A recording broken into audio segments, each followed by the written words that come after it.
Kakak.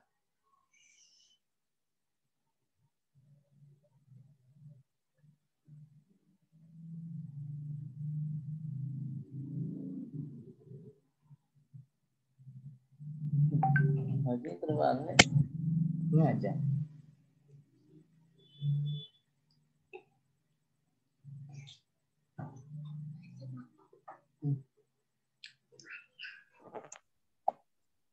Adik.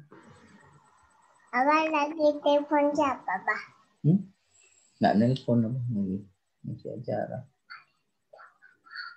Masih acara. Masih acara. Iya.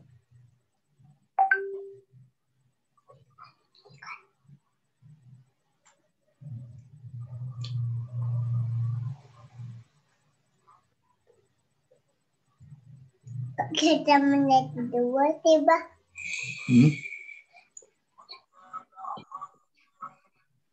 Assalamualaikum Ustadz Yon. Assalamualaikum warahmatullahi wabarakatuh. Ini ada asisten ini di luar. Iya, alhamdulillah. Belum bobok ya. Baik Ustadz, sudah jam 20.30. Kita Ayo. akan mulai dulu saja ya Ustadz ya. Oke, silakan. Bismillahirrahmanirrahim. Assalamualaikum warahmatullahi wabarakatuh. Assalamualaikum warahmatullahi wabarakatuh. Alhamdulillah, alhamdulillahirabbil alamin.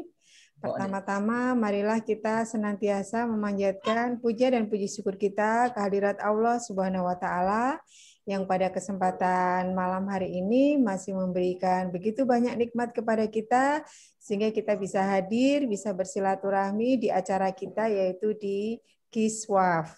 Salawat dan salam senantiasa tercurahkan kepada junjungan kita Nabi Muhammad SAW, keluarga, sahabat, dan pengikutnya hingga akhir zaman.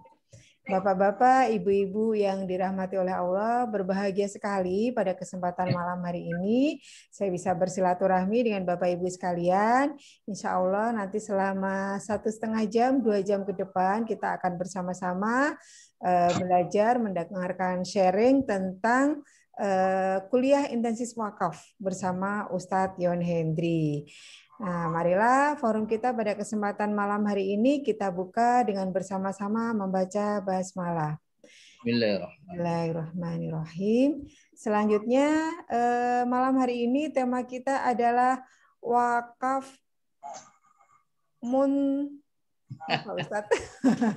Saya belum. Nah,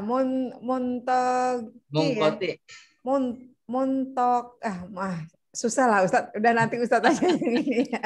Ini baru mendengar pertama kali nih ya, jadi agak susah untuk mengeluarkan kosakatanya. Nanti Ustadz Yon Hendri yang akan membahas. Ustadz Yon Hendri ini saat ini sebagai pengawas dari Wakaf Mulia Institute, beliau founder dari Pejuang Wakaf, founder dari Sekolah Wakaf, dan juga founder komunitas Wakaf 1 miliar. Langsung saja, karena saya juga penasaran nih ya Bapak Ibu, itu materinya tentang apa. Silakan kepada Ustadz Yon Hendri, kami persilahkan. Baik, terima kasih Bu Isna. Bapak dan Ibu yang dirahmati Allah Subhanahu wa taala. Bismillahirrahmanirrahim. Assalamualaikum warahmatullahi wabarakatuh.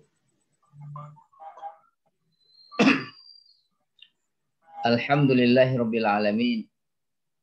Wa bihi nasta'in ala umuri dunya waddin. Wassalatu wassalamu ala asyrafil anbiya'i wal mursalin wa ala alihi wa ashabihi ajma'in. Wa ba'du fa radina billahi rabba wa bil islami dina wa bi Muhammadin nabiyya wa rasula wa bil qur'ani imaman wa hukma. Rabbana zidna ilman warzuqna fahman wa alif baina qulubina. Bapak dan Ibu yang dirahmati Allah Subhanahu wa taala, bersyukur pada Allah Subhanahu wa taala pada malam hari ini kembali kita bisa bersua secara maya ya di platform Zoom meeting ini dalam agenda reguler kita, agenda rutin yaitu Kiswaf, kuliah intensif wakaf, yang merupakan salah satu program reguler yang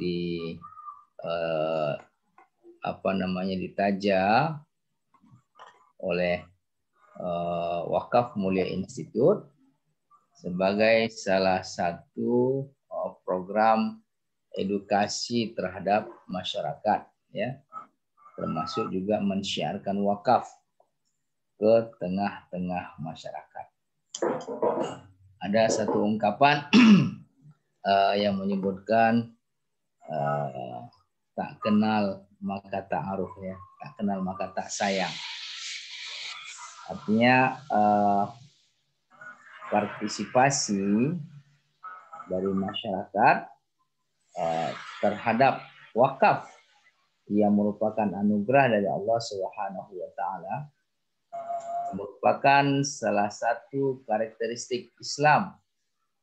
Itu belum mendapatkan tempat yang spesial di tengah-tengah masyarakat kita, belum menjadi habit, ya, hobi, kebiasaan, budaya di tengah-tengah masyarakat kita, yang sesungguhnya apabila kita lihat potensi wakaf umat Islam Indonesia ini amat sangat dahsyat sekali, ya, dengan berbagai macam ragam jenis harta benda wakaf, ya, potensinya amat sangat dahsyat sekali.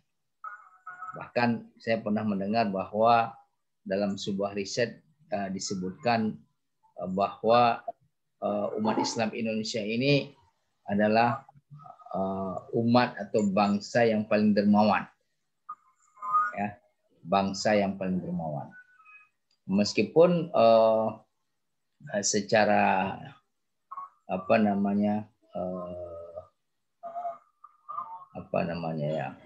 tapi sesungguhnya, ya, umat Islam Indonesia ini secara personal itu mempunyai aset-aset yang sangat luar biasa sekali. Nah, di sisi yang lain, ya, prestasi wakafnya, baik wakaf dari harta benda tidak bergerak maupun wakaf dari harta benda yang bergerak, ya, itu prestasinya masih sangat jauh, ya, dari potensi anugerah yang Allah Subhanahu wa taala berikan kepada umat Islam Indonesia. Nah, ini mungkin disebabkan karena belum kenal, ya, belum kenal apa itu wakaf. Kemudian bagaimana kedudukan wakaf itu dalam Islam. Sehingga apabila syiar ini selalu dilakukan secara reguler, kemudian kita yang berhadir ini juga mensyiarkan, ya, kepada lingkungan-lingkungan terdekat kita, maka insya Allah suatu saat nanti, ya, ekonomi Indonesia, keuangan Indonesia itu basis utamanya, ya, atau fondasi utamanya adalah wakaf. Maka insya Allah program-program terkait dengan kualitas hidup, khususnya yang ada di SDGs, ya, yang jumlahnya ada 17 item itu, Sustainable Development Goals, ya, yang sudah disepakati oleh dunia internasional. Maka insya Allah, ya, kita umat Islam Indonesia ini akan bisa mewujudkannya satu persatu. Nah, Bapak dan Ibu yang dirahmati Allah Subhanahu wa taala, pada malam hari ini, ya, kita bersama-sama mencoba mendiskusikan, ya, hal-hal yang terjadi di tengah-tengah kita, ya, terkait dengan wakaf, terkait dengan perwakafan atau dengan wakaf. Kalau sebelumnya, bukan yang lalu, diskusi kita terkait dengan al-mauquf alaihi, kemudian yang sebelumnya itu al-mauquf atau al-mauquf bihi. Nah, pada malam hari ini kita akan berdiskusi tentang al-waqfu al-munqati'u dan al-waqfu al-mutlaq. Ini juga tidak terlepas ya, masih berkait kelindan dengan dua judul sebelumnya, Al-Mauquf Alaih dan Al-Mauquf Bihi. Jadi Bapak dan Ibu yang dirahmati Allah Subhanahu wa taala, al-waqfu al-munqati'u itu, atau kalau secara bahasa wakaf yang putus ya, munqati itu putus. Nah, putus itu artinya tidak bersambung. Nah, ini al-waqaf al-munqati, wakaf yang putus itu ada pada al-mauquf bihi, pada harta benda wakaf. Kemudian ada fil mauquf alaih, pada penerima ya, manfaat daripada hasil harta benda wakaf. Bagaimana pandangan para ulama ya, kedudukan daripada wakaf munqati ini terkait dengan harta benda wakaf. Kemudian apa pula ini maksud dengan wakaf munqati pada harta benda wakaf? Kemudian apa pula yang maksud dengan wakaf munqati ya, pada mauquf alaih atau pada penerima manfaat daripada wakaf ya. Nah, al-waqfu al-munqati fil mauquf bihi, yang dimaksud dengan wakaf munqati ya, pada harta benda wakaf itu adalah ayakifal waqifu malahu liwaqtin munqati'in au muayyanin yusamma aidan biwaqfin muaqqatin. Jadi wakaf munqati ya, pada harta benda wakaf itu gambarannya adalah berwakafnya seorang wakif atau mewakafkannya seorang wakif sebagian hartanya untuk waktu terputus. Waktu terputus itu artinya waktu berjangka atau waktu tertentu, temporal. Nah, maka ini disebut dengan waqfun muaqqatun. Ya, waqfun muaqqatun. Boleh tidak mewakafkan harta benda wakaf kita ya, mewakafkan sebagian harta benda kita ya, dalam jangka waktu tertentu. Ya. Ada yang mengatakan boleh, ada yang mengatakan tidak boleh. Nah, yang mengatakan tidak boleh siapa? Yang mengatakan tidak boleh itu dasarnya adalah hadisnya Rasulullah Sallallahu Alaihi Wasallam kepada Umar bin Khattab radhiyallahu anhu. Ini nanti berkait kelindan bawah ya. Apa itu? Ya, ini tatkala surat 3 ayat 92 ya, turun, Umar bin Khattab radhiyallahu anhu datang kepada Rasulullah sallallahu alaihi wasallam menyampaikan ya, maksudnya ingin mencapai atau ingin menyempurnakan amal solehnya atau ingin mencapai puncak kebajikan atau albir. Maka beliau mempunyai aset yang sangat banyak sekali. Kemudian di antara aset yang sangat banyak itu, yang paling mahal, yang paling dicintai, ya, paling berharga dalam pandangan beliau adalah kebun kurma beliau yang ada di Khaybar. Nah, beliau minta arahan kepada Rasulullah SAW. Rasulullah SAW katakan, in syi'ta habbasta aslaha wa tasaddaqta bisamariha. Nah, kemudian akhirnya Umar bin Khattab radhiyallahu anhu menjalankan perintah Rasulullah SAW. Kemudian kebun kurmanya itu diwakafkan sehingga kebun kurmanya itu ditahan ya. Al-habsu ala inil mal wa tasbilu manfaatihi, ditahan pokoknya, kemudian dikelola, kemudian dikembangkan, kemudian disalurkan manfaatnya ya pada penerima manfaat. Nah, akibatnya apa? Harta benda yang ditahan itu tadi, itu berupa kebun kurma itu yang di Khaybar itu, la yuba'u, la yurasu, la yuhabu. Nah, tidak dijual, nggak boleh dijual, ya.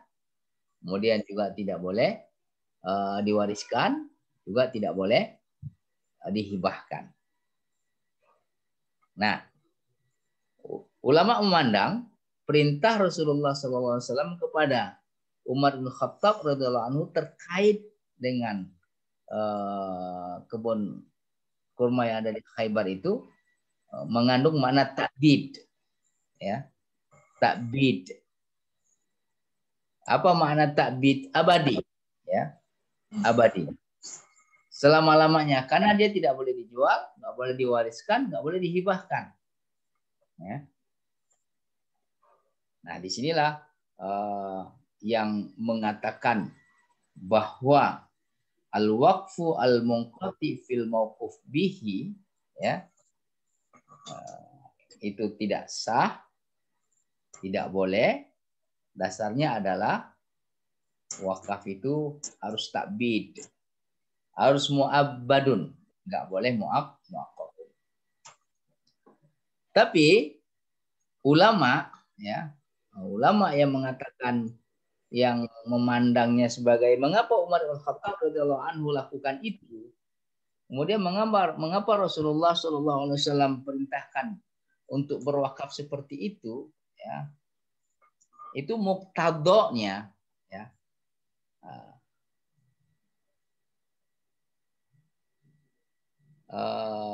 muqtadon nasnya itu yang diminta makna tersirat yang terdalam, ya, dari surat 3 ayat 9 2 itu disebut dengan muqtadon nasnya, iktidoknya itu, ya, konteksnya itu adalah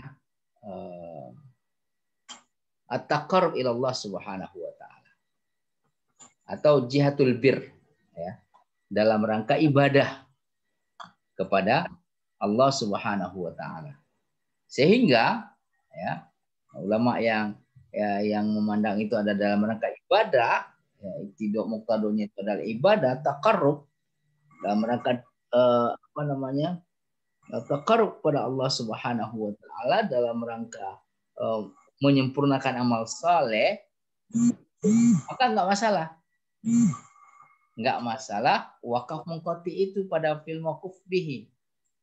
Artinya waqfun muaqqatun itu boleh, ya. Nah, kenapa? Karena muqtadha daripada wakaf itu adalah jihatul birri wal qurbah ila Allah Subhanahu wa taala. Dalam rangka menyempurnakan amal soleh, kemudian taqarrub kepada Allah Subhanahu wa taala. Nah, jadi nampak ya, Bapak dan Ibu yang dirahmati Allah Subhanahu wa taala. Nah, kalau kita lihat ke undang-undang kita, ya, Undang-Undang Wakaf Nomor 41 tahun 2004, ya, termasuk juga peraturan dan seterusnya, ya, banyak dipengaruhi dalam konteks ini dipengaruhi oleh pendapatnya yang membolehkan, ya, pendapat yang membolehkan. Nah, penting juga kita lihat ternyata Bapak dan Ibu dirahmati Allah Subhanahu wa taala, ya, ini memberikan makna kepada kita bahwa wakaf itu betul-betul ijtihad kiasi, ya, nasnya, ya, dalil-dalil naklinya, teks-teks Al-Quran dan Sunnah Rasulullah SAW itu memberikan ruang yang sangat luas. Tidak secara sharih, enggak secara gamblang, enggak secara jelas, dan tidak secara tegas. Nah, sehingga kita lihat perbedaan sudut pandang di kalangan ulama, ya, itu lumayan tajam, ya. Satu mengatakan sahih, sah. Satu lagi mengatakan batal. Itu kan tajam itu kan. Nah, satu harus mu'abbadun, harus abadi. Yang satu lagi boleh mu'aqqatun. Ya, boleh mu'aqqatun. Nah, ini dalam konteks ya, wakaf munqati ya, pada jenis harta benda wakaf. Pada jenis harta benda wakaf.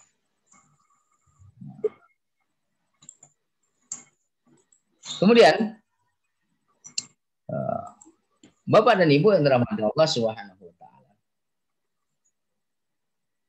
Ada pula al-waqfu al-munqati'u fil mauqufi alaihi. Ada juga wakaf munqati, wakaf yang terputus. Kalau tadi harta benda wakaf itu munqati'nya itu adalah dari sisi dimensi waktunya, ya. Nah, kalau di sini dimensinya lain lagi, aspeknya lain lagi.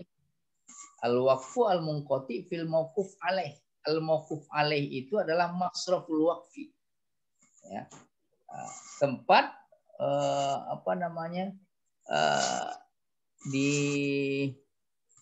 diperuntukkannya harta benda wakaf ini manfaatnya. Nah, gimana maksudnya wakaf munqati fil mauquf alaih? Wakaf yang putus ya pada penerima manfaat daripada wakaf itu. Keadaannya ada 4 ya. Keadaan yang akan menjadi diskusi kita pada malam hari ini ya. Ada 4. Dia sebenarnya ada 6 keadaan. Tapi yang 2 ini tidak saya masukkan ke sini ya. Karena keadaan yang satu, keadaan yang dari 2 itu, yang pertama itu keadaan yang disepakati diterima sah oleh semua kalangan ulama. Kemudian keadaan yang kedua itu keadaan yang ditolak, disepakati ditolak ya, atau disepakati batal menurut semua ulama, kalangan ulama. Nah, itu tidak ini karena itu sesuatu yang lazim ya. Nah, yang saya angkat 4 ya. 4. Kenapa? Karena diskusi itu banyak pada 4 keadaan ini, 4 hal ini. Yang pertama itu Bapak dan Ibu yang dirahmati Allah Subhanahu wa taala adalah munqati'ul ibtida'i wa muttasilul intihai. Apa ini maksud dengan munqati'ul ibtida'? Munqati'ul ibtida' itu ketika wakif ya. Ketika wakif akan mewakafkan sebagian harta bendanya. Kemudian wakif ini mengatakan harta benda wakaf saya ini saya wakafkan dengan penerima manfaatnya adalah al-kanisah. Nah, kemudian al-masakin. Al-kanisah Bapak Ibu tahu artinya church, gereja ya. Atau sesuatu yang dilarang oleh syariat. Nah, kenapa dikatakan munqati? Ya. Kenapa dikatakan munqati? Penerima manfaat awalnya itu munqati. Kenapa dikatakan munqati? Karena ini tidak sesuai dengan salah satu dari 3 syarat. Mauqufun alaih itu tadi. Yaitu apa? Jihatul bir wal maslahah. Jadi jangan sampai harta benda wakaf ya itu diwakafkan oleh seseorang, ya, diwakafkan oleh wakif itu dalam rangka melemahkan syariat-syariat Allah Subhanahu wa taala, dakwah-dakwah di jalan Allah Subhanahu wa taala atau menghalang-halangnya. Nah, muttasilun intiha ya, muttasilul intiha artinya ketika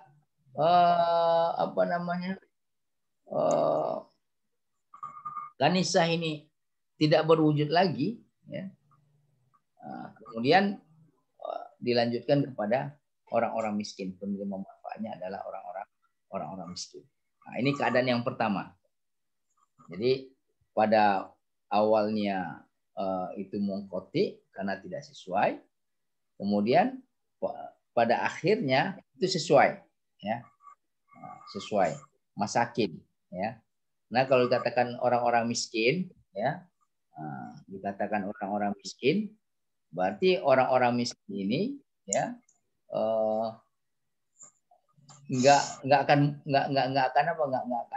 punah, akan selalu ada orang-orang miskin, ya. Kemudian keadaan yang kedua, muttasilul ibtida, munqati'ul intiha. Di awal saat ikrar wakaf itu penerima manfaatnya itu sesuai, ya, jelas. Tetapi dia terbatas, ya, terbatas. Apakah karena wafatnya, ya, atau karena yang lain. Nah, contoh nih, seseorang mewakafkan sebagian dari harta benda yang dia miliki, dengan penerima manfaatnya adalah anak-anak dia. Nah, yang namanya anak-anak, ya, manusia itu ada batas umurnya. Nah, kalau umpamanya anaknya 4, ya, anaknya 4, kalau keempat-empatnya sudah meninggal, wafat, berarti mauqufun alaihi terputus, ya. Nah, mauqufun alaihi terputus, sehingga harta benda wakafnya itu menjadi harta benda wakaf yang tidak ada penerima manfaatnya secara jelas. Setelah wafatnya penerima manfaat di awal yang dia ikrarkan. Saya kasih contoh juga begini. Ketika ada seorang wakif mewakafkan sebagian harta benda wakafnya, kemudian peruntukannya untuk sebuah lembaga pendidikan, disebutkan lembaga pendidikan. Nah, kemudian setelah berjalan beberapa tahun, belasan tahun, puluhan tahun, mungkin ratusan tahun, lembaga pendidikan tersebut bubar. Nah, berarti di awalnya itu muttasil, atau artinya sesuai, ya, dengan syarat-syarat daripada mauqufun alaihnya, tapi di ujungnya, di akhirnya, dengan bubarnya, ya, lembaga pendidikan, penerima manfaat dari harta benda wakif itu tadi, maka akhirnya putus. Sehingga harta benda wakafnya itu menjadi harta benda wakaf munqati, putus. Nah, ini keadaan yang kedua, ya. Kemudian keadaan yang ketiga, muttasilul ibtida wal intiha wa munqati'ul wasat. Ya. Awal dan akhirnya itu, ya, nyambung, ya, tidak putus. Tetapi di tengah-tengahnya itu putus. Umpamanya seseorang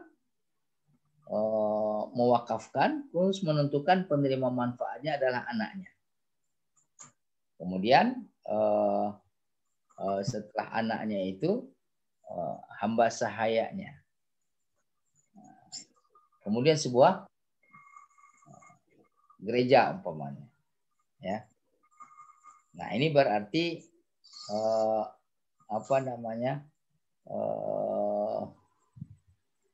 ada yang terputus yang gereja itu tadi. Nah, ini keadaan yang ketiga, ya. Bagaimana posisi harta benda wakaf itu tadi, ya. Posisi penerima manfaat dari harta benda wakaf itu. Nah, keadaan yang keempat, munqati'ut tarafaini wa muttasilul wasat, ya. Muttasilul wasat, ya. Jadi Munqati tarafaini itu artinya pangkal dan akhirnya ya itu tidak nyambung, kemudian putus. Nah, di tengah-tengahnya yang nyambung. Ya. Mulai dari kanisa, kemudian terakhirnya itu budaknya, kemudian anaknya. Nah, ini keadaan yang keempat. Nah, kita coba lihat bagaimana pendapat para ulama. Ya. Jadi secara garis besar dalam menyikapi empat keadaan itu tadi, ya. Menyikapi empat keadaan itu tadi, ulama ya kalau itu terbagi menjadi dua pendapat. Ya. Dari keempat keadaan itu, ya, semuanya batal. Ya. Tidak sah, wakafnya itu tidak sah. Nah, termasuk dalam pendapat ini, diantaranya Al-Imam Abu Hanifah, murid Al-Imam Abu Hanifah yaitu Muhammad Ibnu Al-Hasan, kemudian murid Imam Abu Hanifah Al-Imam Syafi'i, kemudian muridnya Al-Imam Syafi'i Al-Imam Al-Ghazali, kemudian Al-Imam An-Nawawi, ya. Al-Imam An-Nawawi rahimahullah. Alasan yang mengatakan itu batal, wakafnya itu batal, ya. Apa? Karena beliau mengatakan muqtadul waqfi at-ta'bid. Muqtadul waqfi at-ta'bid. Oleh karena itu, ya, seorang wakif kalau ingin mewakafkan sebagian harta bendanya, hendaklah dia memperhatikan penerima manfaat, ya, dari hasil harta benda wakafnya itu. Bagaimana supaya penerima manfaatnya ini berkeseterusan, ya, sehingga apa yang Rasulullah SAW katakan dalam sebuah riwayat, idza mata bunu adama in qata amalu ila min salasin, shadaqatin jariyatin, dan seterusnya. Sedekah jariyahnya, wakafnya itu pahala jariyahnya, amal jariyah terus mengalir. Maka kecenderungan daripada Al-Imam Abu Hanifah dan yang lain-lainnya dari yang berpendapat itu tidak sah, bahwa mauqufun alaih itu, ya, adalah untuk maslahah ammah. Ya. Mauqufun alaihnya itu adalah untuk para masakin, fuqara, ya. Kemudian taifah atau sekelompok komunitas, ya, yang secara pandangan umum, ya, itu tidak akan pernah musnah, akan selalu ada. Fakir, miskin, apalagi para penghafal Al-Quran, ya, lembaga pendidikan Islam, ya kan? Kemudian apalagi, kalau anak sebutkan anak, cucu, cicit, dan seterusnya sampai akhir, ya. Tidak sebatas anak yang masih hidup. Ya. Nah, ini pandangan yang mengatakan wakaf munqati itu tidak sah, batal. Nah, kenapa? Karena dia harus takbid. Maka konsekuensinya carilah mauqufun alaih itu yang mempunyai variabel keabadian, ya, napas panjang. seperti Syekh Sulaiman Ar-Rajihi, ya, rahimahullah, hafizahullah, yang mewakafkan 200.000 batang pohon kurmanya, ya. Beliau mauqufun alaihnya apa? Dakwah Islam. Karena dakwah Islam itu tidak akan pernah padam. Bangun masjid. Nah, kemudian iftarus shaimin, ya. Pasti akan selalu ada orang yang berpuasa. Pasti akan selalu ada pembangunan masjid. Pasti akan selalu ada dakwah Islamiyah. Nah, ini dalam pandangan yang mengatakan wakaf munqati, ya. Bagaimanapun juga keadaannya, 4 keadaan, apakah muttasilul ibtida, ya, munqati'ul intiha, ya. Apakah munqati'ul ibtida muttasilul intiha, atau muttasilul ibtida wal intiha munqati'ul wasat, atau munqati'ut tarafaini muttasilul wasat. Nah, yang 4 keadaan itu dalam pandangan yang pertama ini adalah batal, tidak sah. Ya. Jadi selesai pembahasan dalam hukmul waqi' al-munqati. Nah, dasarnya itu tadi hadis Umar bin Khattab radhiyallahu anhu. Hadis Rasulullah SAW kepada Umar bin Khattab radhiyallahu anhu. In syi'ta habbasta aslaha wa tasaddaqta bi samariha. Ya. In syi'ta habbasta aslaha wa tasaddaqta bi samariha. Nah, sehingga kebun kurma yang ada di Khaybar itu la yuba'u wa la yurasu wa la yuhabu. Nah, pendapat yang kedua mengatakan al-waqfu al-munqati sahih. Ya, sah. Nah, mengapa? Karena al-maksud bil waqfi al-qurbah wa thawab. Fa idza bayyana masrafahu fil hal sahala idamatahu ala subulil khair. Ya. Jadi maksud, ya, tujuan daripada wakaf itu adalah al-qurbah, taqarrub pada Allah Subhanahu wa taala, menyempurnakan amal soleh, terus juga dalam rangka mendapatkan pahala balasan dari Allah Subhanahu wa taala. Maka apabila dijelaskan penerima manfaatnya saat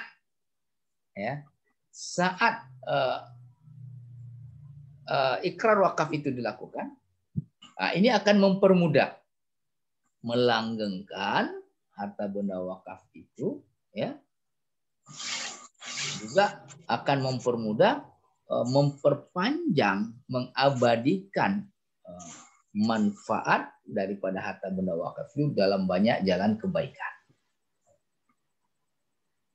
Nah, siapa yang punya pandangan seperti ini? Di antaranya adalah Al-Imam Malik bin Anas, Abu Yusuf, Al-Imam Syafi'i, Al-Hanabila, Al-Baghawi, dan Az-Zarkashi, dan lain-lain.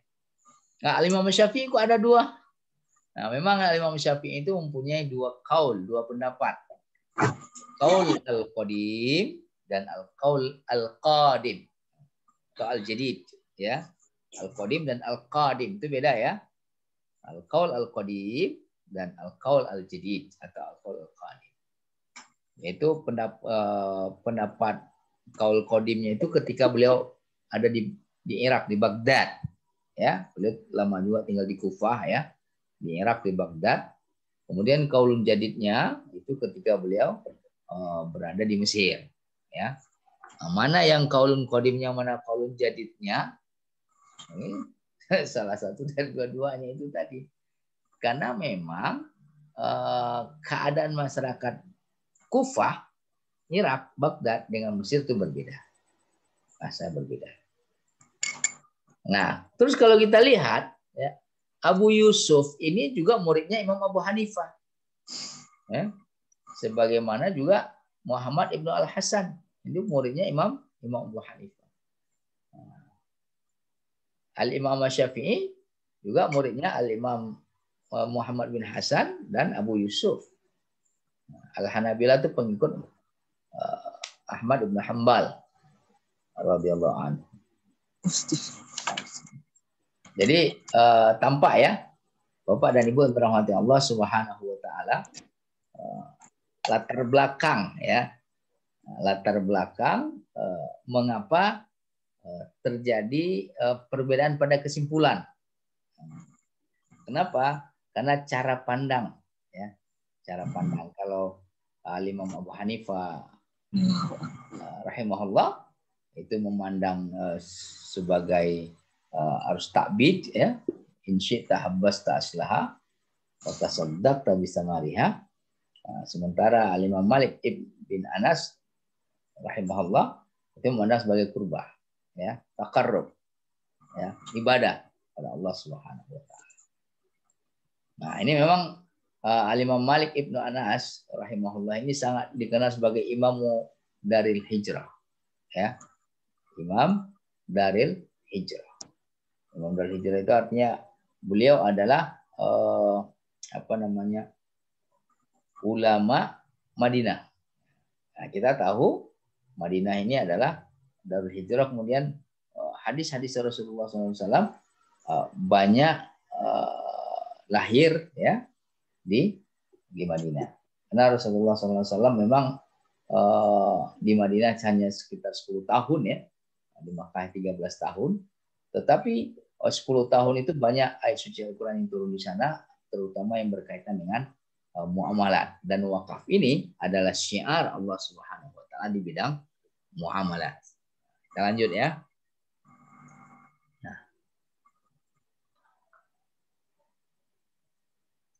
Nah, ada beberapa contoh kasus ya, Bapak dan Ibu yang dirahmati Allah Subhanahu wa taala. Beberapa contoh kasus terkait dengan al-waqaf al-munqati. Yang pertama itu adalah al-waqf al-masakin atau ta'ifah la yajuzu bi hukmil ada inqirabu. Ini bagaimana kira-kira? Jadi seseorang ya, seorang wakif itu mewakafkan sebagian harta bendanya ya. Kemudian penerima manfaatnya dia sampaikan adalah orang-orang miskin. Ya, adalah orang-orang miskin ya.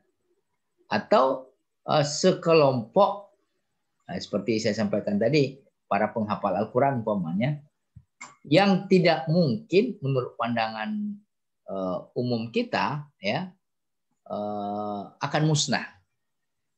Nah, ini bagaimana? Kalau dalam pandangannya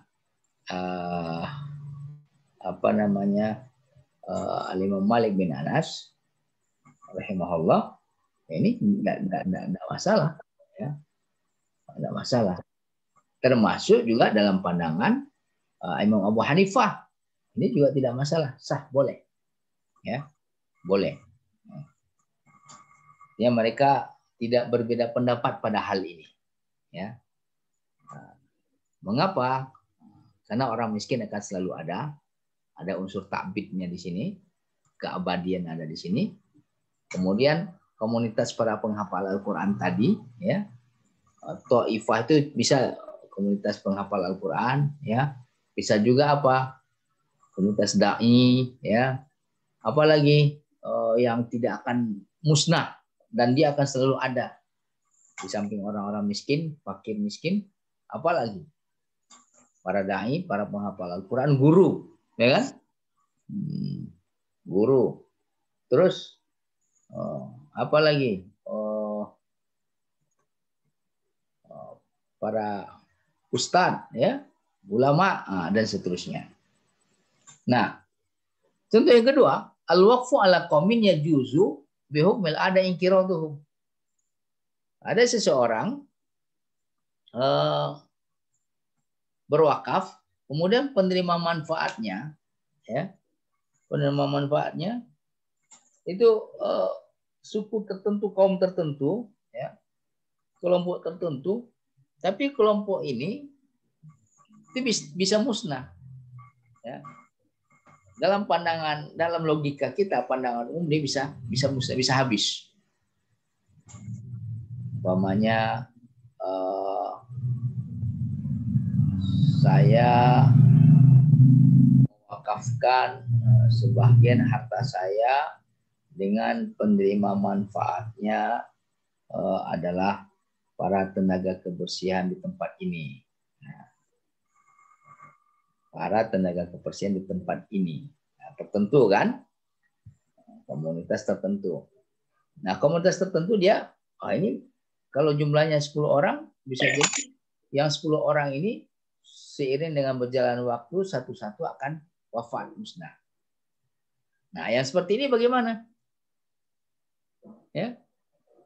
Kalau dia tidak boleh, karena takbid itu tadi, terus bagaimana sebaiknya? Terus kalau dia boleh, nah, kalau sudah wafat seluruhnya, nah, bagaimana dengan wakaf mungkoti ini tadi? Kelanjutannya bagaimana? Apa sikap kita terhadap harta benda wakaf yang penerima manfaatnya sudah punah, sudah wafat semua? Nah, nanti kita ini ya. Kemudian al-waqfu ala ahadin bi'ainihi wa la yuhaddidu masrafan ba'da wafatil mauquf alaih. Ada juga seseorang berwakaf. Kemudian dia tentukan, dia sebut nama penerima manfaatnya. Tapi dia tidak tambahkan kalau seandainya si fulan, umpamanya penerima manfaatnya adalah si fulan. Dan kalau seandainya si fulan ini wafat, ya, dia tidak sebutkan siapa penerima manfaat selanjutnya. Nah, ini bagaimana kalau konteksnya seperti ini? Kalau fulan ini wafat berarti wakafnya wakaf mungkoti. Penerima manfaatnya itu putus. Ya. Nah, gimana kita menyikapinya? Oke, kita lanjut ya. Jadi, Malik bin Anas, Abu Yusuf, Asy-Syafi'i, dan seterusnya, itu mengatakan, al-waqfu al-munqati sahihun li'anna al-waqifa waqafahu li ghardin muayyanin wa qad tahaqqaqa gharduhu wa huwa ghardun syar'i la ghubaru alaihi. Nah, jadi yang seperti tadi ya, kalau Al-Imam Abu Hanifah itu menolak ya, mengatakan tidak sah, harus takbid. Tapi Al-Imam Malik bin Anas rahimahullah, Abu Yusuf rahimahullah, Al-Imam Syafi'i rahimahullah itu mengatakan sahih. Ya. Mengapa? Karena wakif ya, mewakafkannya untuk maksud tertentu. Nah, jadi syarat daripada al-mauquf alaih yang 3 itu tadi ta'yin ya, ditentukan, didetailkan, kemudian jihatul bir dalam rangka kebaikan, kemudian tahqiqul maslahah dalam rangka mewujudkan maslahah. Li ghardin muayyanin, tujuan tertentu sudah ada.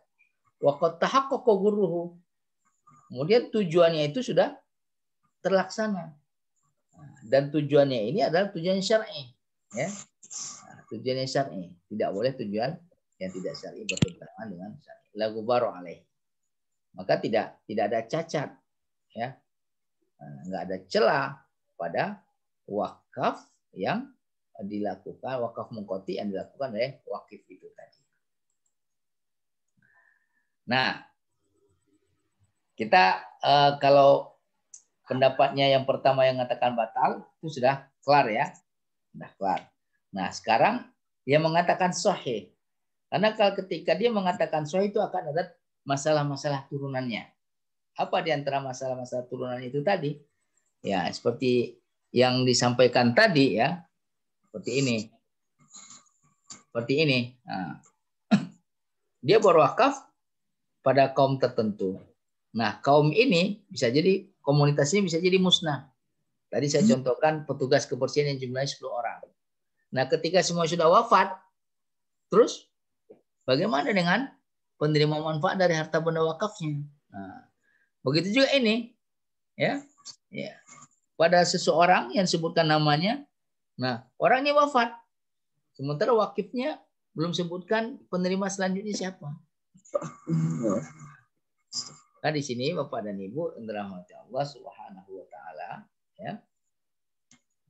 Yang pertama Aina yakunu masraful waqf ba'da inqita'ihi. Ya.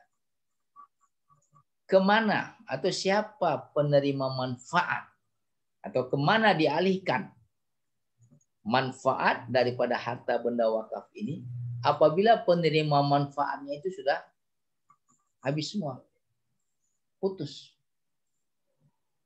Yang pertama, apakah kepada orang miskin, apakah kepada kerabat, apakah untuk maslahat umum, atau disalurkan, ya, penerima manfaatnya itu adalah mustahiquz zakah, para mustahik, ya, para mustahik. Nah, Al-Imam Abu Hanifah, karena dia harus ta'bid, dia di awal dia minta masakin, ya, dia minta masakin. Nah, masakin itu tidak akan pernah putus, atau untuk maslahat amah, ya, atau mustahiquz zakah. Ya. Tapi ya, dari internal yang mengatakan sahih, waqfun munqati itu sahih, ya, ada di antara mereka mengatakan setelah penerima manfaat pertama selesai, ya, tidak ada kelanjutannya, maka penerima manfaat selanjutnya itu adalah fakir miskin, langsung ke fakir miskin. Umpamanya saya mewakafkan harta benda wakaf saya, menerima manfaatnya sebuah yayasan. Nah, ketika yayasan ini bubar, maka penerima manfaatnya langsung fakir miskin. Mengapa langsung fakir miskin? Nah, ini tentu ada alasannya. Ya. Ini tentu ada alasannya. Alasannya tidak lain dan tidak bukan bahwa, ya, bahwa menjadikan fakir miskin ini sebagai final destination, terminal terakhir, ya, penerima manfaat daripada harta benda wakaf ini, itu adalah cara yang paling cepat untuk bisa takarub kepada Allah Subhanahu wa Ta'ala, untuk bisa menyempurnakan amal soleh kita, ya, untuk bisa menyempurnakan amal soleh kita. Ada juga mengatakan maslahat amah, ya. Tapi maslahat amah ini masih perlu pendalaman lagi. Mustahiquz zakah, ya, mustahik zakat tentu di luar amil, ya, nah, di luar amil. Nah, kalau kita perhatikan penerima manfaat dari harta benda wakaf berupa kebun Khaybar miliknya Umar bin Khattab radhiyallahu anhu, itu hampir semuanya itu adalah mustahiquz zakat, kecuali keluarga, ya. Ada fil fuqara, fil riqab, ya, ibn sabil, fi sabilillah, fil daif, ada tambahan daif satu lagi. Nah, ada juga yang mengatakan kerabat, al-qarabah, ya, al-qarabah. Nah, ketika ada yang mengatakan al-qarabah, timbul pertanyaannya, kerabat itu apa sih? Apa ini maksud dengan kerabat? Al-qarabah, mal murad bil qarabah. Nah, apakah ini maksud dengan kerabat?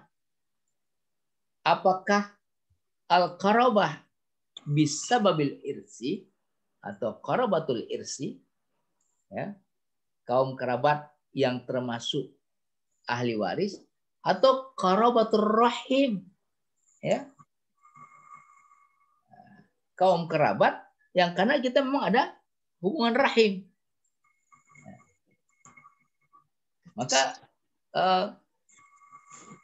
ketika ada yang mengatakan yang dimaksud dengan kerabat di sini adalah kerabat yang ada hubungan rahimnya, maka ibnu bintin itu lebih utama daripada ibnu ammin.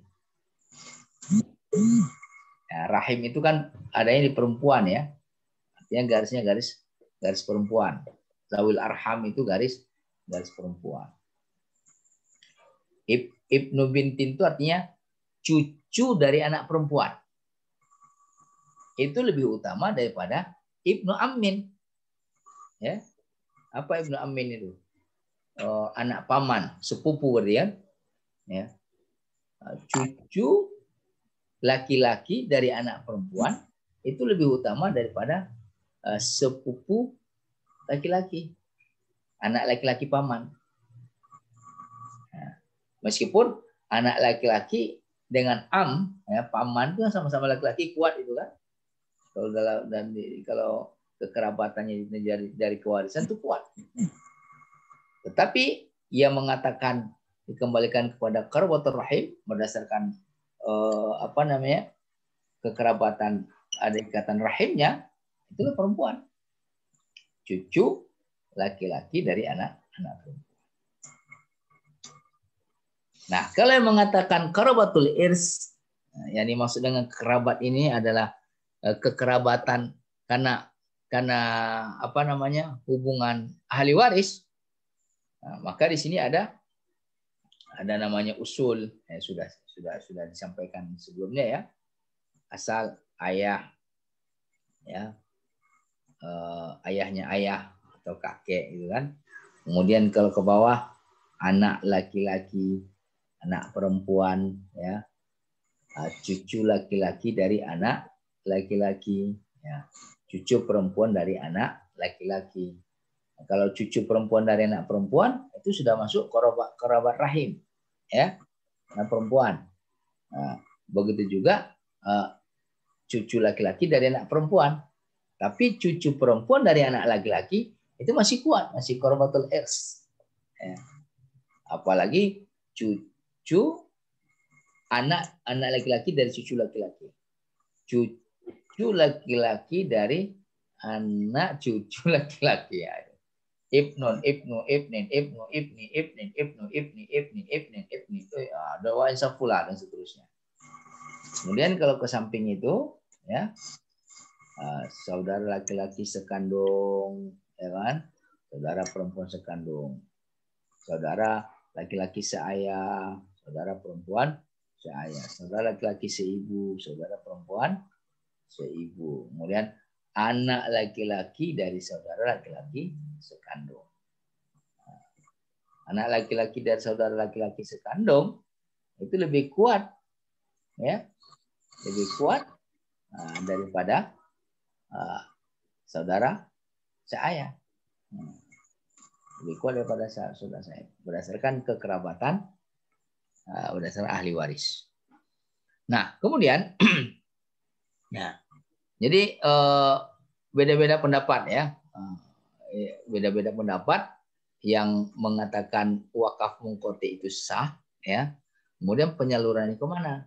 Ada kepada fakir miskin, ada kepada kerabat, ada untuk masalah umum, ada pada mustahiquz zakat. Nah, untuk yang kerabat, ada yang mengedepankan kerabat berdasarkan kewarisan, ada yang mengedepankan kerabat berdasarkan hubungan rahim. Ya, hubungan rahim. Masing-masing punya alasan. Ya. Apa alasannya? Yang mendahulukan kerabat berdasarkan kewarisan, memang itulah dalam surat An-Nisa, ya, ayat 11, ayat 12 itu menjelaskan, ya, bagaimana stratifikasi daripada hubungan kekerabatan itu tadi. Bahkan juga disebutkan ar-rijalu qawwamuna 'alan nisa. Ar-rijalu qawwamuna 'alan nisa. Bima faddalallahu ba'dahum 'ala ba'din. Bahkan di awal surat ayat 11 surat An-Nisa, yusikumullahu fi auladikum lizzakari mislu hazzil unsayain. Allah Subhanahu wa taala wasiatkan pada anak-anak kalian untuk seorang anak laki-laki itu setara dengan untuk dua orang anak perempuan. Ya, 2:1. Ya. 2 anak perempuan sama dengan 1 anak laki-laki. Haknya 1 anak laki-laki sama dengan 2 orang anak perempuan. Nah, oke. Sepakat kerabat. Nah, sekarang apakah khusus untuk kerabat yang fuqara saja atau fuqara dan agnia? Ya. Bisa nggak kerabat kita, ya, sanak saudara kita, ya, yang kaya menjadi penerima manfaat dari harta benda? Nah, Syekhul Islam Ibnu Taimiyah mengatakan tidak boleh, ya, tidak boleh. Kerabat di sini pun dibatasi. Kerabat yang bagaimana? Yaitu kerabat yang fuqara, ya, kerabat yang fuqara. Yang agnia tidak boleh, tidak boleh. Tapi yang mengatakan takbid agnia boleh, ya. Agnia boleh. Kenapa? Karena ada hubungan kekerabatan. Nah, tetapi ulama kebanyakan itu mengatakan tidak boleh, harus fuqara. Mengapa? Ya, karena wakaf itu dalam rangka al-qurbah was-sawab. Ya, kalau kita penerima manfaatnya orang kaya, tidak terasa lah kita membantu di sana. Nggak terasa manfaat daripada hasil harta benda wakaf itu terhadap orang kaya. Dia kaya, nggak butuh lagi.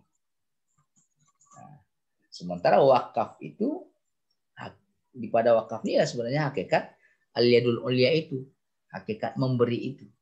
Ya. Hakikat memberi.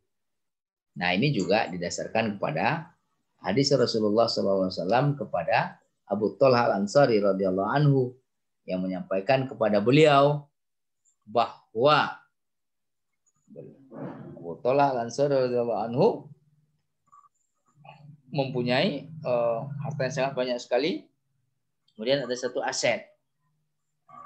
Ada satu aset yang sangat dicintainya, paling mahal, ya, paling berharga. Itu kebun kurma yang ada di Bairuha. Nah, dia wakafkan. Maka Rasulullah SAW katakan, ij'alha fi fuqara'i qarabatika. Ini hadis riwayat Bukhari. Nah, jadikan penerima manfaatnya, ya, penerima hasil daripada kebun kurma yang di Bairuha ini adalah kerabat engkau yang fuqara, yang fakir. Oke, Pak dan Ibu, kita lanjut ya. Nah, kemudian al-waqful mutlak. Nah, tadi mungkoti, sekarang mutlak. Apa sih al-waqful mutlak itu? Mutlak itu bebas, ya. Lawan daripada mutlak itu muqayyad, terikat. Nah, wakaf bebas itu contohnya begini. Bi'ayyakulal waqif hadhihi dar mauqufah. Tsumma sakata wa lam yazkur masrafan lil waqfi. Ya. Seorang wakif itu mengatakan, ini rumah saya ini saya wakafkan. Kemudian dia diam. Dia tidak sebutkan siapa penerima manfaat, ya, daripada rumahnya itu tadi. Nah, Abu Yusuf, ya, dan Al-Malikiyah itu mengatakan soal wakif yang mengungkapkan seperti itu tadi, ikrar seperti tadi itu sahih, ya. Kenapa? Nah, karena izalatu milkin ala wajhil qurbah kal udhiyah. Ya. Nah, karena wakaf itu apa namanya? Menghilangkan kepemilikan atas sesuatu itu dalam rangka ibadah kepada Allah Subhanahu wa taala. Seperti kita berkurban, ya. Ketika kita berkorban, ya, ini saya berkorban karena Allah.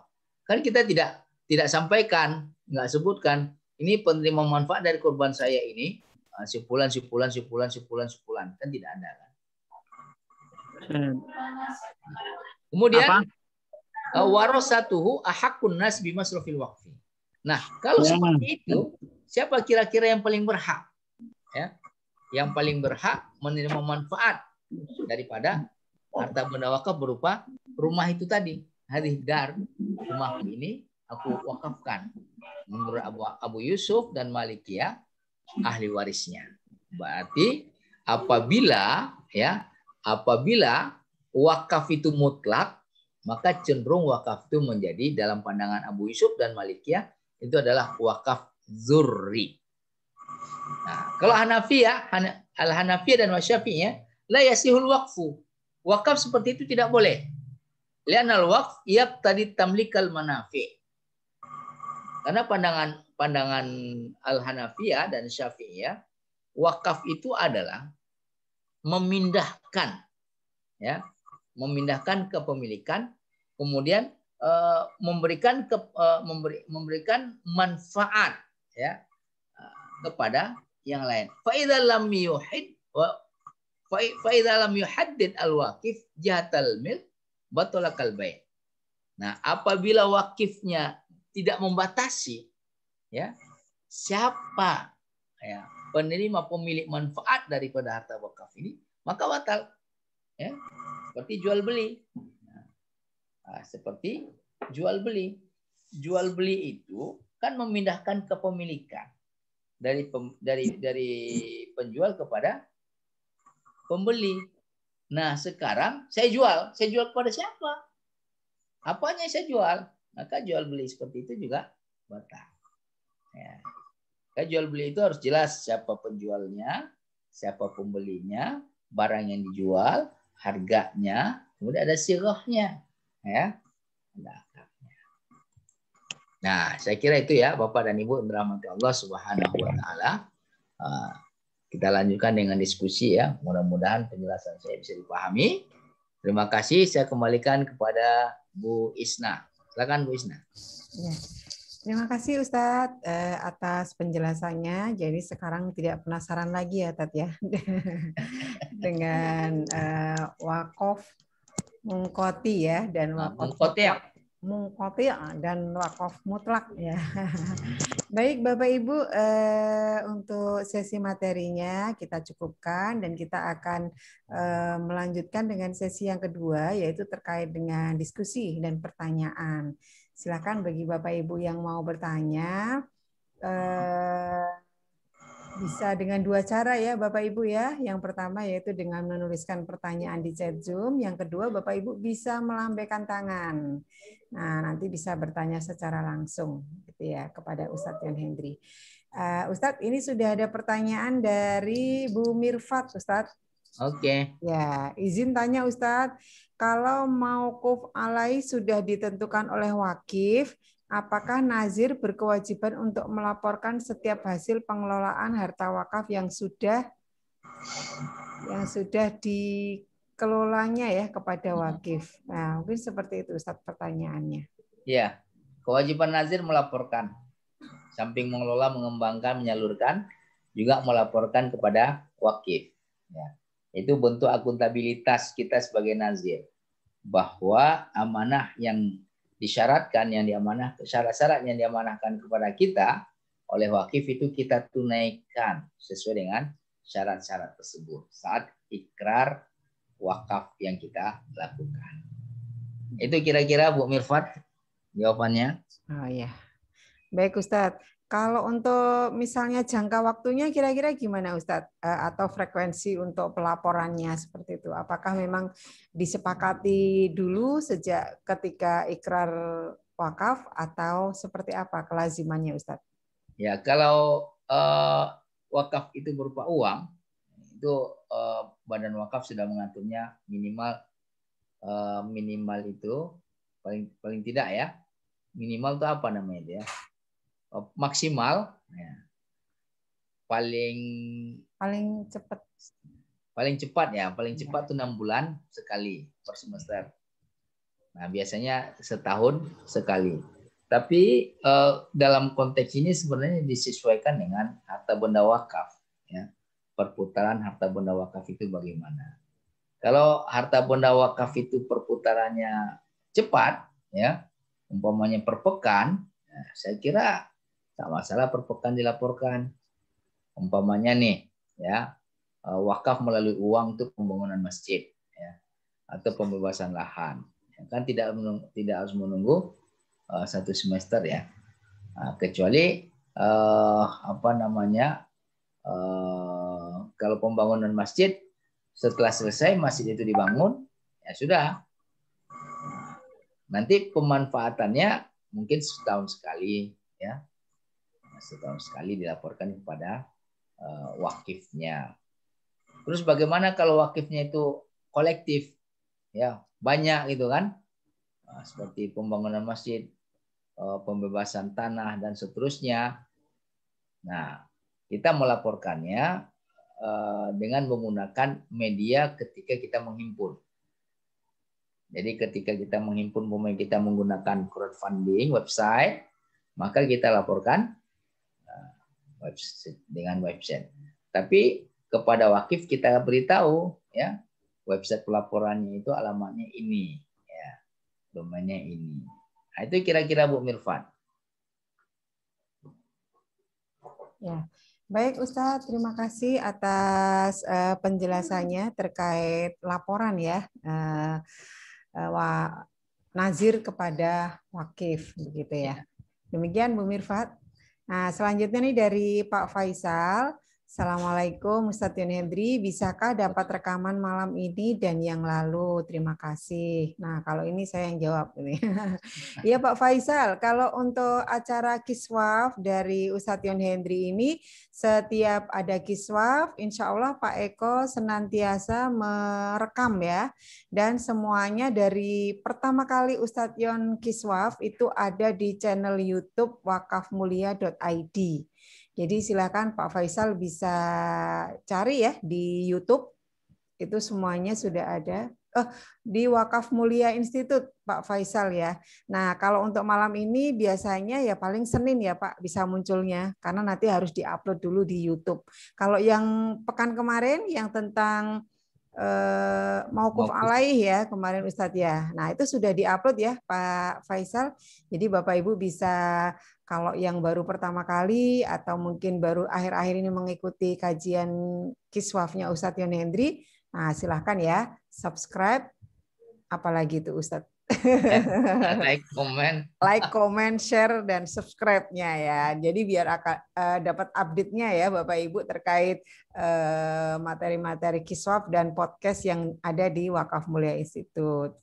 Baik, selanjutnya pertanyaan berikutnya. Oh, ini belum ada. Nah, silakan Bapak Ibu yang mau bertanya terkait materi malam ini juga boleh. Oh ya, baik Bu Mirfat, saya berikan untuk akses ininya ya. Silakan Bu Mirfat, bisa langsung di-unmute. Ya. Silakan Bu.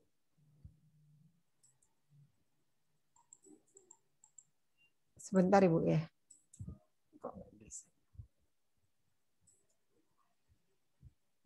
Silakan Bu, dibuka ya. Iya. Assalamualaikum warahmatullahi wabarakatuh. Waalaikumsalam warahmatullahi wabarakatuh. Ustadz Yon Hendri, saya mau tanya soal mungkin lebih kepada butuh masukan ya Ustadz. Jadi kalau semisal uang wakaf, yang pernah saya tanyakan kan wakaf ini apa bisa untuk solusi permasalahan riba. Dulu kalau saya nggak salah ingat, Ustadz Hendri Ustadz Hendri, siapa ya? Dari BWI pokoknya, lupa Hendri saya. Tanjung ya. Iya benar. Beliau pernah sampaikan itu memang bagian dari solusi untuk memberantas riba kalau wakaf ini. Nah, kemudian yang saya tanyakan gini Ustadz, kalau seandainya uang wakaf ini kemudian oleh nazir diberikan sebagai pinjaman kepada mauquf alaih atau masyarakat umum, tapi muslim gitu Ustadz, dipinjamkan ini tanpa bunga, itu boleh atau enggak ya Ustadz ya? Langsung saja Ustadz, silakan. Iya. Baik, terima kasih Bu Mirfat ya. Iya wakafnya. Nah, jadi yang perlu diperhatikan terkait dengan wakaf berupa uang atau wakaf uang. Yang pertama, harta benda wakaf uang itu tidak boleh musnah ya. Nggak boleh berkurang. Dia harus bertumbuh, bertambah, dan berkembang. Kemudian yang kedua, yang disalurkan kepada penerima manfaatnya itu atau mauqufun alaihnya adalah manfaatnya, ya, manfaatnya, hasilnya, buahnya. Nah, kalau pokok hartanya itu yang dipinjamkan, perlu dipinjamkan kepada para penerima manfaat atau mauqufun alaih, perlu diperhatikan, ya, perlu juga diantisipasi. Ya. Yang pertama, tingkat kemungkinan berkurangnya atau tidak kembalinya harta benda wakaf itu. Ya, kalau dia berkurang, maka kewajiban nazir, ya, untuk bisa mengganti, ya. Karena itu harta benda milik Allah Subhanahu wa taala. Kemudian yang kedua, kalau nazirnya mempunyai keyakinan yang kuat dan mempunyai stok untuk mengganti apabila terjadi hal-hal yang tidak diinginkan, ya, silakan saja dipinjamkan. Tetapi jangan sampai lupa harta benda wakaf itu juga harus dikembangkan, ya, dikelola. Mungkin tidak seluruhnya, ya, tidak seluruhnya yang dipinjamkan. Ya. Mungkin sebahagian besar itu diproduktifkan, ya, sebagian kecil dipinjamkan untuk kondisi-kondisi yang mendesak dan darurat. Itu harus kembali, ya. Harus kembali. Tapi kalau umpamanya nazir mempunyai stok dana, ya, stok dana dari alokasi yang lain saja yang nazir, ini kan untuk membantu mauqufun alaih dalam kondisi mendesak seperti itu tadi. Nah, kalau saya pribadi, saya menyarankan produktifkan dahulu, ya, produktifkan dahulu. Kemudian untuk membantu keadaan, ya, untuk membantu keadaan mauqufun alaih yang mendesak, mungkin mauqufun alaih ini bisa dilibatkan dalam proses memproduktifkan itu tadi, ya.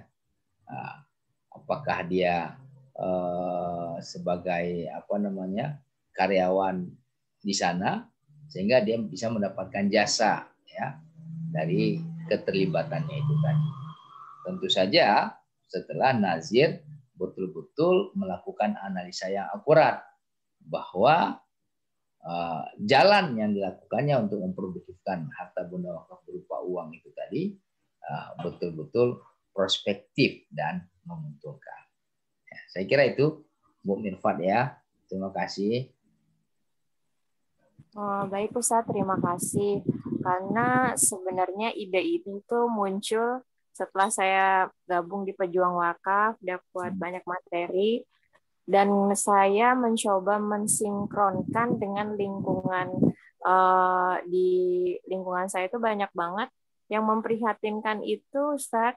Riba ini ada campur tangan dari pemerintah, itu yang saya buat prihatin. Makanya Alhamdulillah beberapa kali saya share soal ilmu-ilmu wakaf di lingkungan kami, ada arah, insya Allah ada wacana untuk mengajak DKM di lingkungan kita untuk ikut in-house training, Ustadz. Kemudian nanti kalau memang sudah mumpuni dalam ilmu nazir-nazirnya sudah mumpuni, rencananya itu akan kita sinkronkan dengan tahun wakaf juga, Ustadz. Jadi semacam ada keanggotaan. Kalau memang berminat untuk masuk anggota, diwajibkan untuk ikut program tahun wakaf, begitu Ustadz. Jadi pelan-pelan kita berharap edukasi soal wakaf kita semakin paham, tapi prakteknya pun berjalan. Jadi bukan cuma berjalan belajar saja. Jadi prakteknya pun kita langsung amalkan gitu, Ustadz. Mohon doanya. Amin, amin. Ini keren nih, Bu Mirfat. Apalagi menjadikan tahun wakaf ini menjadi produk unggulan, ya. Menjadi produk unggulan untuk apa tadi masyarakat sekitar, ya. DKM, ya. Dewan Kepengurusan Untuk nazirnya DKM Ustadz. Jadi Nazir nanti DKM. wacananya arahnya kurang lebih begini Ustadz. Saya perlu wadah kalau kita ajak ke pejuang wakaf, seminar gitu kan kadang-kadang ada yang suka berat Ustadz untuk ikut secara Zoom-nya. Saya berencana untuk memanfaatkan DKM ini. Yang penting ada nazir dulu. Nah nanti mereka kalau mau mempraktekkan wakafnya udah ada wadahnya gitu Ustadz di lingkungan kita. Nah termasuk nanti insya Allah mau berkolaborasi juga kayaknya dengan Pak Pariono, driver online gitu. Nanti kita ajak juga. Yang penting mereka tahu wadahnya ada nih. Kita mau praktek wakaf ini yang bisa kita percaya. Ini loh tempatnya ada gitu. Jadi kita nggak mempromosikan, maksudnya ini masjid kan pada umumnya kita pahamnya wakaf itu ke masjid, ke yayasan-yayasan, sebenarnya nggak harus juga. Tapi kalau nanti harapan saya sih kalau terbentuk DKM ini menjadi nazir yang memang bisa mengelola wakaf ini untuk kemaslahatan umat, salah satunya itu saya pengennya terdorong untuk melawan riba. Apalagi kalau riba udah ada campur tangan pemerintah kan rasanya prihatin ya Ustaz.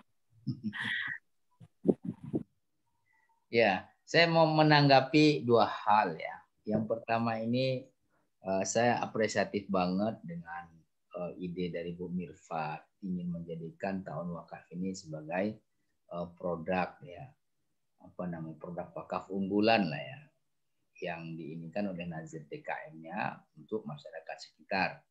Apalagi nanti bersinergi dengan para driver ojol ya, ojek online. Nah, mengapa saya apresiatif banget? Ini sebenarnya solusi kalau dalam dunia persilatan itu tendangan tanpa bayangan gitu ya. Jadi nggak nampak dia, tapi banyak yang jatuh sama dia. Artinya manfaatnya itu banyak dimensi. Yang pertama untuk DKM itu sendiri ya, itu bisa merancang rencana induk ya, pengentasan atau rencana induk peningkatan kesejahteraan masyarakat sekitar ya. Kemudian rencana ini termasuk di dalamnya itu rencana peta jalan atau langkah-langkah membebaskan masyarakat dari transaksi ribawi ya, dari transaksi ribawi. Di samping itu juga akan mengundang keberkahan. Mengapa? Karena yang terbangun ya, di dalam lingkungan tersebut dengan tahun wakaf ini pertama semangat saling membantu. Ya, semangat saling membantu, semangat saling meringankan. Kemudian yang kedua apa? Ya, yang kedua itu adalah semangat kalau mendahulukan kepentingan yang lain. Ya, karena orang yang ikut tahun itu dia membatasi motif-motif pribadinya. Ya. Orang yang ikut tahun wakaf itu dia senantiasa ketika ikut tahun, ketika bertahun, nawaitunya itu apa? Ya Allah, mudah-mudahan ada yang terbantu, ya. Ada yang terbantu dengan tahun wakaf yang saya lakukan ini. Ya. Kemudian yang ketiga itu akan bisa memberikan langkah-langkah untuk meningkatkan kualitas ya. Kualitas sumber daya manusianya. Artinya beasiswa peluang-peluangnya akan semakin terbuka dan DKM akan bisa melakukan penataan SDM yang ada di lingkungan tersebut. Kemudian saya memberikan apresiasi yang kedua tanggapan kedua terkait dengan masjid ya. Nah, alangkah indahnya juga kalau masjid-masjid kita, takmir-takmirnya ini, itu menjadikan wakaf ini sebagai instrumen utama untuk keuangan masjid. Ya, dalam rangka menjadikan masjid itu makmur. Makmur, kemudian jamaahnya nyaman, ya, kemudian jamaahnya juga semakin bisa berkontribusi, kemudian juga bisa meningkat kualitasnya itu tadi. Ya. Jadi kalau mindset selama ini wakaf itu harus tanah, ya, tanah untuk membangun masjid, kemudian mindset selama ini masjid itu ditopang dari donasi-donasi yang diinikan oleh donatur yang tetap, donatur yang tidak tetap, infak dan seterusnya.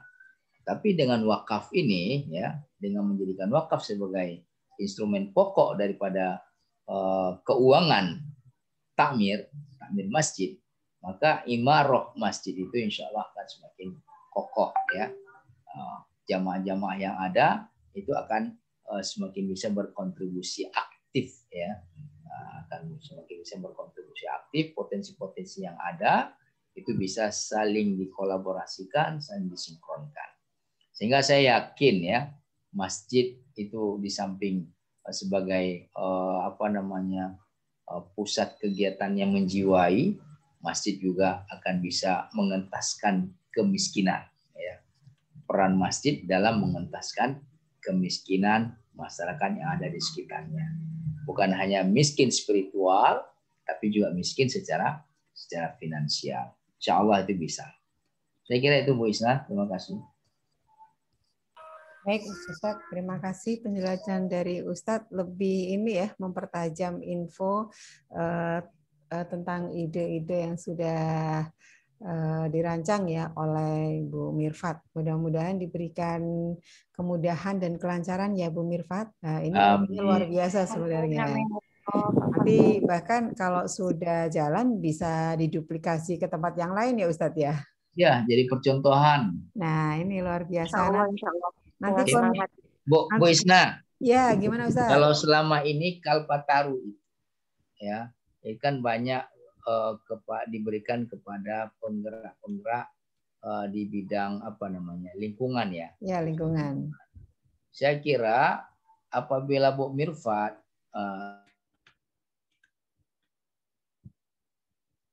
berbasis masyarakatnya, kemudian bisa melakukan transformasi, ya. Saat ini umpamanya kondisional masyarakat seperti ini. Dari sisi transaksi ekonominya, kemudian dari sisi pendidikannya, dari sisi budayanya, dari sisi interaksi sosialnya. Kemudian Bu Mirfat memberikan stimulasi melalui wakaf, dibimbing dan seterusnya. Nah, setelah sekian tahun, masyarakatnya itu menjadi masyarakat yang madani, gitu kan. Kemudian masyarakat yang sejahtera, yang SDGs yang 17 itu bisa tercapai dan seterusnya. Saya kira kapal taru juga bisa memberikan seperti itu, ya. Apresiasi seperti itu. Meskipun itu kita bukan itu, gitu loh. Iya, ya Ustaz. Itu kita bukan itu. Saya kira itu Bu Isna. Iya. Baik, terima kasih Ustadz Yon Hendri atas tambahannya, dan juga Bu Mirfat, nanti ini Ustadz Yon Hendri siap ini jadi konsultannya. Begitu ya Ustadz ya?